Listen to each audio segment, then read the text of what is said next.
ஒரு முதலமைச்சர் மேடையில் அமர்ந்திருக்கிறார். அவர் ஒரு முதலமைச்சர் மட்டுமல்ல, இந்த திமுக கூட்டணியுடைய கட்சியினுடைய தலைவரும் கூட. ஒரு தலைவர் முன், ஒரு முதல்வர் முன் என்ன பேச வேண்டும் என்பது கூட பிரேமலதாவுக்கு தெரியாதா என்ன? அந்த அளவுக்கு என்ன குழந்தையா? அப்படி அந்த அளவுக்கு ஒன்றும் தெரியாமல் இவ்வளோ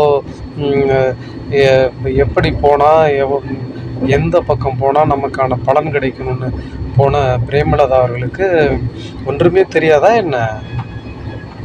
தெரியாமல் இல்லை என்றதில் யாரும் சொல்லிவிட முடியாது. நாம் தொடர்ந்து இதை பற்றி பேசி வருகிறோம். அதாவது பிஜேபியினுடைய ஒரு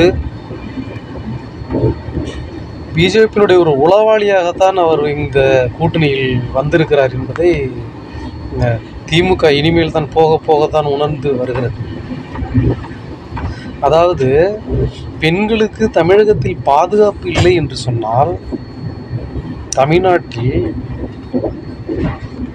பெண்களினுடைய பாதுகாப்புக்கு அச்சுறுத்தல் இருக்கிறது, அவர்கள் பாலியல் ரீதியாக துன்புறுத்தப்படுகிறார்கள் என்று ஒரு நேரடியாகவே ஒரு குற்றச்சாட்டை ஒரு முதல்வரை மேடையில் வைத்து கொண்டே பேசும் பிரேமலதாவுக்கு உண்மையில் என்ன பேச வேண்டும் என்று தெரியாமல் பேசுகிறார் என்று நினைத்துவிட முடியுமா?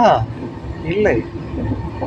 அவர் முழுக்க பிஜேபியால் உருவாக்கப்பட்டு வந்தவர்.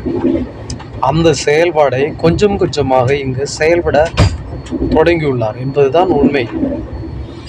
ஏற்கனவே நாம் கூறியிருந்தோம், அவர் பிஜேபியால் அனுப்பப்பட்டு இங்கே திமுகக்குள் மிகப்பெரிய ஒரு குழப்பத்தை உண்டு செய்து அந்த கட்சியை பின்னடைவுக்கு கொண்டு செல்ல வேண்டும், திமுகவை அரசியலிலிருந்தே அப்புறப்படுத்த வேண்டும் என்பதுதான் பிஜேபியினுடைய திட்டம். அந்த திட்டத்தை செயல்படுத்த ஒரு சரியான ஒரு உளவாளி அவர்களுக்கு தேவைப்பட்டது. அந்த உளவாளி தான் பிரேமலதா அவர்கள்.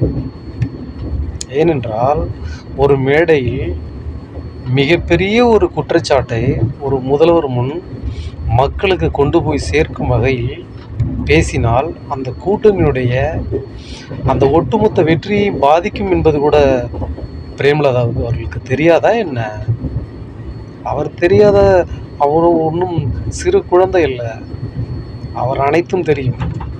அவர் பிஜேபியால் அனுப்பப்பட்டவர். அவர் இங்கே இருந்து பிஜேபியின் மூலம் இங்கே திமுக கூட்டணிக்கு மிகப்பெரிய ஒரு அழுத்தத்தை கொடுத்து அந்த திமுக கூட்டணியை பலவீனமடைய செய்ய வேண்டும் என்பதுதான் அவர்களுடைய திட்டம். அதற்காக அனுப்பப்பட்டவர் தான் பிரேமலதா அவர்கள். விஜய் வேறு ஒரு வடிவில் அவர் பெண்களினுடைய ஓட்டை கவர்ந்தாலும் மீதம் இருக்க பெண்களின் ஓட்டு, பெரும்பான்மையான பெண்களின் ஓட்டு திமுக உள்ளது. இதை யாரும் மறுக்க முடியாது. காரணம், அந்த திமுக அரசினுடைய அந்த நலத்திட்டங்கள் மிக முக்கியமாக மகளிருக்கான அந்த திட்டங்கள் மகளிருக்கு போய் சேர்ந்துள்ளது. அப்படி என்றால் அந்த மகளிரினுடைய ஓட்டுக்களை எப்படி உடைக்க வேண்டும் என்பது மிகப்பெரிய கேள்வியாக இருந்தது பாரதிய ஜனதா கட்சிக்கு.